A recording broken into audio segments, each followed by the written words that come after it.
कल की भगवान कौन से आयाम में रहते हैं?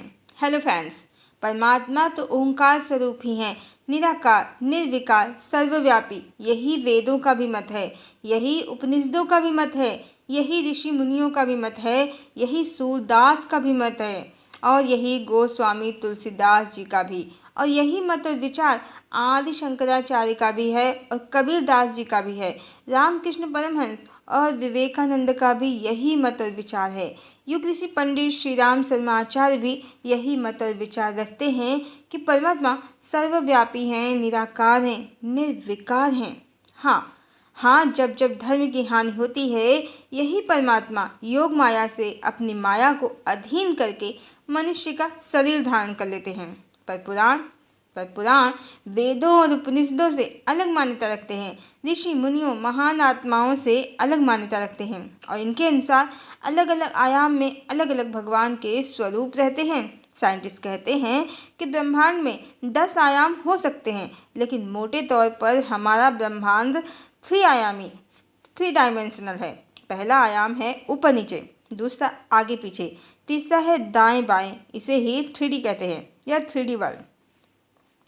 चौथा आयाम समय है, बाकी आयाम परिकल्पना है जिसे वैज्ञानिकों ने बताया है। हो सकता है कि किसी अन्य ब्रह्मांड या अदृश्य ब्रह्मांड में 5वां, 6ठा, 7वां या इससे ज़्यादा आयाम हों, ऐसा वैज्ञानिक सोचते हैं, साइंटिस्ट ऐसा सोचते हैं।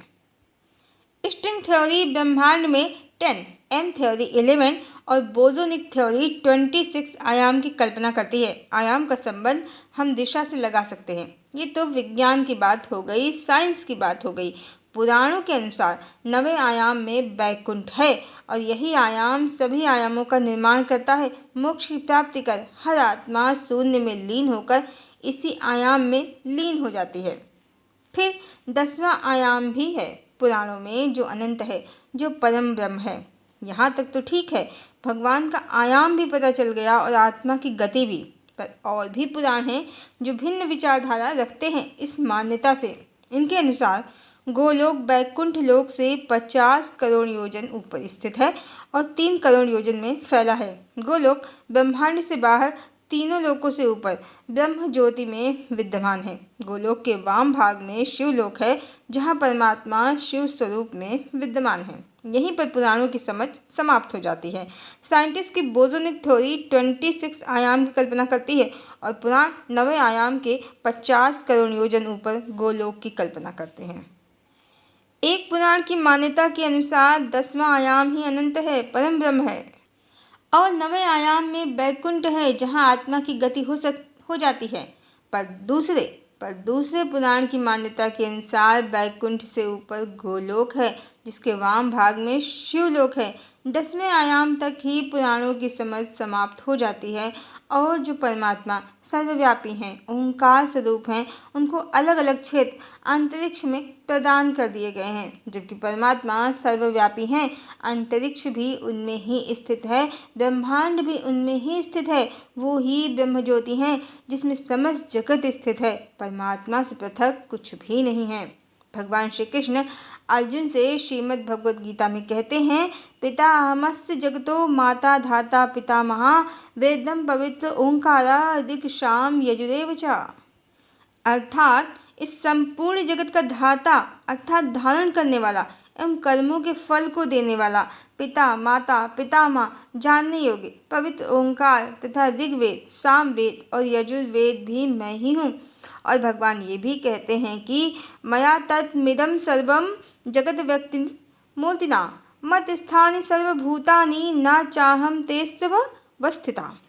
मुझ निराकार परमात्मा से यह सब जगत जल से बर्फ के सदृश परिपूर्ण है और सब भूत मेरे अंतर्गत संकल्प के आधार स्थित हैं, किंतु वास्तव में मैं उनमें स्थित नहीं हूँ।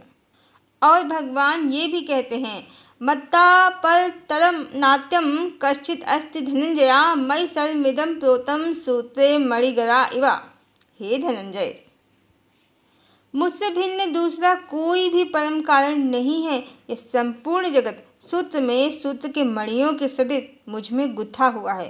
भगवान श्री कृष्ण के ये जो वचन हैं, इससे तो यही स्पष्ट है कि समस्त जगत भगवान में ही स्थित है और इसी को वेदों में 64 आयाम कहा गया है। जहाँ साइंटिस्ट की समझ कम पड़ जाती है, पुराणों की कपोल कल्पना परिकथाओं से जान पड़ती है, वहीं वेद 64 आयाम बताते हैं। 64 आयाम। और परमात्मा तो ओंकार स्वरूप सच्चिदानंद ही हैं, सर्वव्यापी हैं। 64 आयाम के हर आयाम में वो स्थित हैं। और इस बार युगावर्तन के बाद जो सत्युग स्थापित होगा, तो परमात्मा का सत्य फिर से सर्वव्यापी होगा कि परमात्मा सिर्फ एक हैं, जो निराकार हैं, निर्विकार हैं, सर्वव्यापी हैं। समस्त जगत को जिन्होंने स्वयं में स्थित कर रखा है, सृष्टि का कण कण जिनमें समाया है, कुछ भी जिनसे पृथक नहीं है।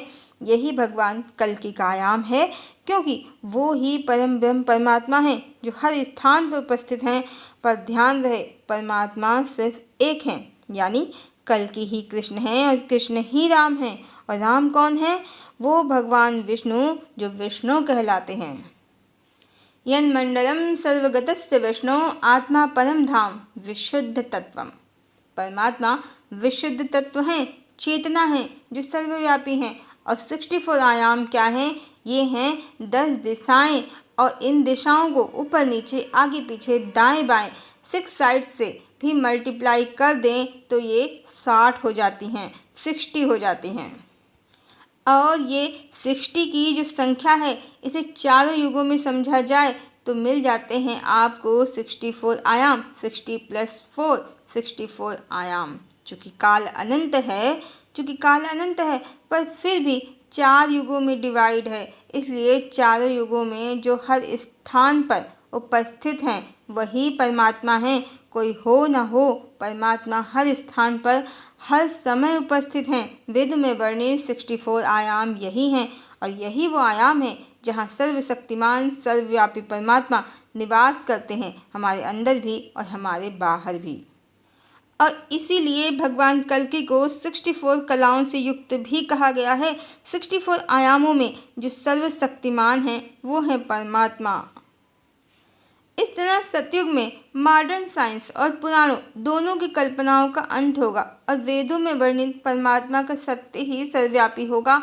ओंकार स्वरूप सर्वव्यापी न्यायकारी सच्चिदानंद परमात्मा का स्वरूप सत्य स्वरूप ही सर्वव्यापी होगा। हरि ओम।